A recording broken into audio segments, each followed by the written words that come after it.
If you can, you got the Hebrew Israelites in New York City, Philly, Washington, everywhere. They say that, you know, we're the original Jewish people, and in a sense, our legacy was stolen. Could you give us a historical perspective of how you see that whole, the Jewish Judaism thing, and did it originate with black people? Where did it originate, in your Well, the opinion? only person that people are thinking didn't was the white people who have taken our identity. Wow. uh, Listen,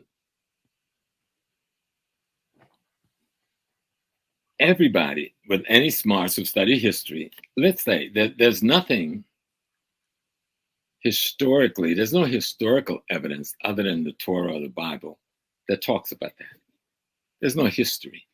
But let's put the thing in a context that it might make sense. Kemet, Egypt, was invaded at a certain period in time by the Hittites, well, originally the Hyksos, and then the Hittites.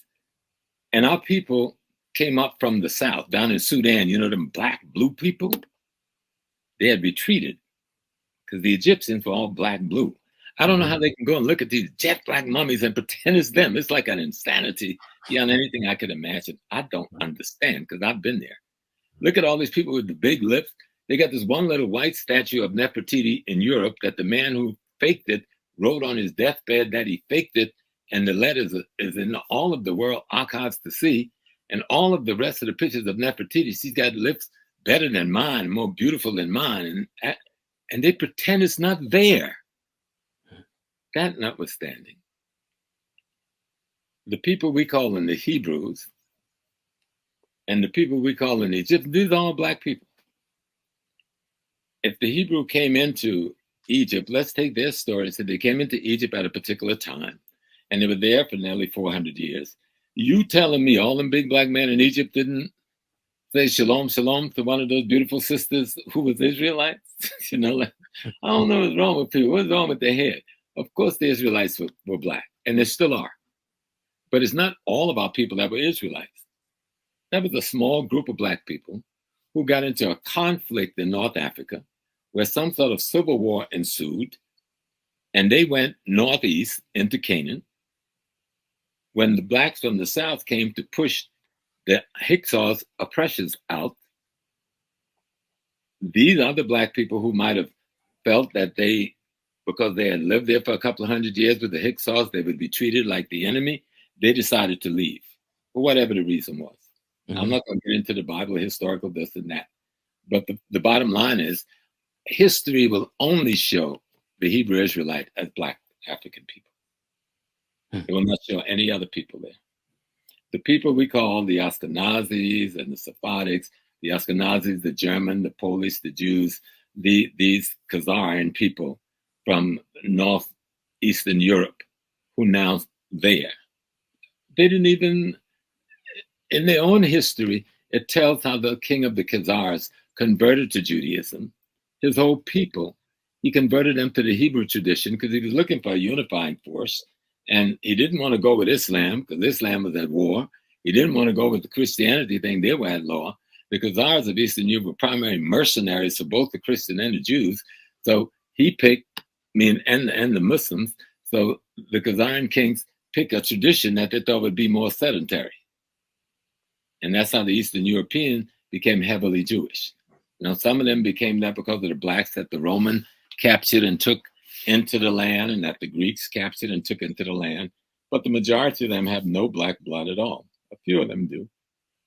And that's why you use terms like Oriental Jews. They're trying to say they may be a little bit not so white. You know what I'm saying? So that's why you can see black Palestinians. I mean, the Palestinians, which is another fraudulent identity, the Palestinians are part of the original Hebrew Israelite population. That's why they're so black and brown. They became Palestinians when they got converted to Islam, which was a new ideology that became a religion. It can get complex. That's why studying history is very important. And Dr. Ben's book, Black Man of the Nile and His Family, I think is a good book for people to start with. And then a book by a brother named Robin Walker from the UK. Robin wrote a book called When We Rule. And he covers about 3,000 years of our history, including that period of time. And he'll bring a lot of light, shed a lot of light on this period. But no, our brothers, Hebrew Israelites, they're black folks, you know. But the weakness is that all black people who have had an experience in history try to make all black people that. No, it's like the Moorish community. You had an experience in North Africa with the Arabs and the Jewish people running from the Roman people. But that wasn't all of Africa that had that experience. Okay? So take that experience, put it in its context, and forge your identity around that. But don't come and tell me I'm living out in the bush in South Africa that I'm a Moor, because that's silly. Right. You know? So we have to just learn history, get rid of the mysteries, understanding our racial relationship, unite on the basis of that. That's what we really call Pan-Africanism. You know, we are a melting pot of humanity, Black humanity, with multiple ways of expressing our understanding of divinity, cosmology, and ecology. And we call that explanation culture. And it varies depending on where we are. But the laws we're trying to teach one another is universally the same.